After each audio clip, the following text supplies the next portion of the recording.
Hi everyone, I'm in the process of repairing an old aluminum boat that I have here, and it's been in the bush forever and it's been leaking like crazy.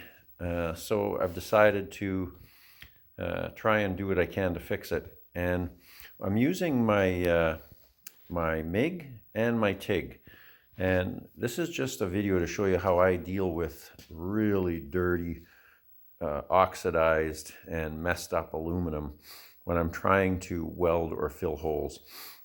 So if you've ever done this on an old aluminum boat or something, especially a boat, because when it's been in the water, like the aluminum just gets seemingly destroyed. It gets so oxidized and full of crap. Plus different types of paint and sealant and everything between joints. It's a nightmare. So just to show you again, this is my spool gun here. It's a little Lincoln MIG. I have a 140C Lincoln MIG, which is on top there, and I have my Everlast TIG right there. And the two of them make a really good combination to get to fix and patch these old things and have them not leak. So that you can see with the MIG spool gun on new aluminum works great, but it's a nightmare on this stuff. So what I do is I take the spool gun and I fill the hole, or I build it up a little bit around the edge of the hole, because the holes are so thin, especially near where the hole itself is. It's so thin it'll just burn through, and even trying to TIG it, there's so much crap. The impurities and the smoke just disrupt the TIG weld. So you'll see when I start doing this, I'm going to fill the hole, or build the hole up around the edge, fill it, and then take the TIG after and make sure I have good fusion and finish it. And it's actually really quick when I do it this way. If I do a bunch of areas at once with the spool gun, and then I pop in with the TIG just to make sure I get good fusion and no porosity left. So I'll show you this. You will note with the TIG, you're going to hear it start to go a little bit wacky. And again, that's impurities and smoke and everything getting into the weld, and it starts to jump and on and off, it sounds like, but it does weird things. But it's all the impurities, which when you're trying to do it just TIG is terrible. So this is my method, and it works great for me on this old, horrible, contaminated aluminum. So we'll get right to it. So I'm here fixing this old wreck of an aluminum boat, and these holes are actually huge. They're way too big to rivet.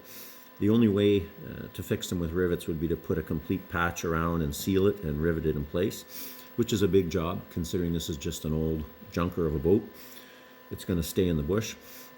But the aluminum, after all these years, and this is probably a 40 or 50-year-old boat that's been everywhere, the aluminum gets impregnated with oxides and all kinds of things from the water. And no matter how clean you make it, and this has been cleaned, it's even been wiped with acetone, but it's still dirty. And the hole, I could block it from the other side to prevent fumes or gases from coming up when the heat is generating the weld. It would help.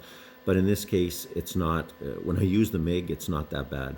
So I take the MIG, the spool gun, and I just try and build up around the edges of the hole, because this is very thin, especially around the hole. So I just build it up, start, stop, and get a ring around it. Then I fill the center, and then after I smooth it out and make sure I have good adhesion and fusion with the TIG. So here we go. I'll just give it a quick shot here and try and plug that hole.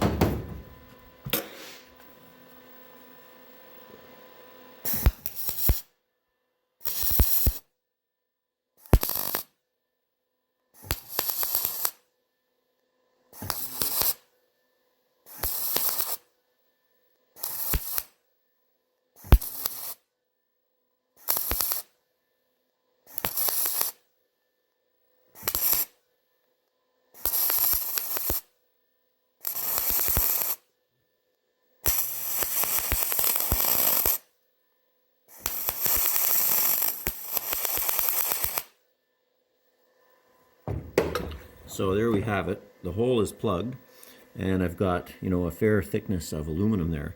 Now I can take the TIG, and I'm going to blend it and make sure the edges are all fused and it's a good bond. It'll also take any bubbles and porosity out of the weld just when I heat it up with the TIG and do the next step. So now we're going to take the TIG, and again, all I'm doing here now, the MIG allowed me to fill the hole easily without burning through it and getting all kinds of more impurities from the gases and everything flowing. Now I'm just going to use the TIG to heat it up and get good fusion around the weld I just made.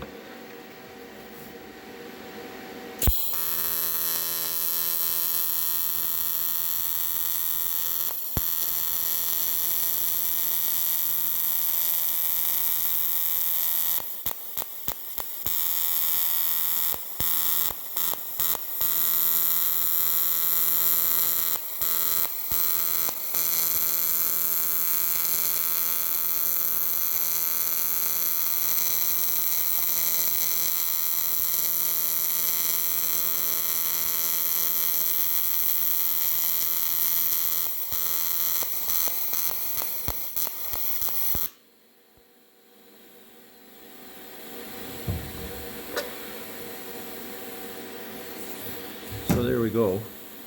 And now you can see we have a really good weld sealed and didn't make a mess of the aluminum around the hole because the start-stop of the MIG prevented burning through.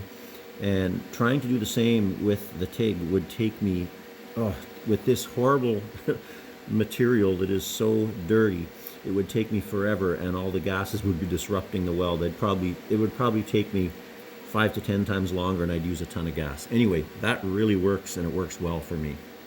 So when I purchased this setup, the welder was very reasonably priced. It's got to be 15 years ago. And the spool gun was very economical. This welder was a small welder that Lincoln put out kind of for the home garage guy. And the spool gun was a rarity to have. I believe the spool gun was in the $200 range when I purchased it, or $175, the whole kit with it. So what really makes it nice for this kind of a job is I have the ability to lay down material without having the nightmare of all the contaminants that I have when I TIG it. So if I have a split or a crack, I can literally lay down some material on each side quickly and then use the TIG to fill it and join it. So anyway, that's just a little tidbit, but I love this little setup. I've had it for a long time. So if you found that this video helped you out, would appreciate it if you'd like the video and subscribe. Anyway, thank you.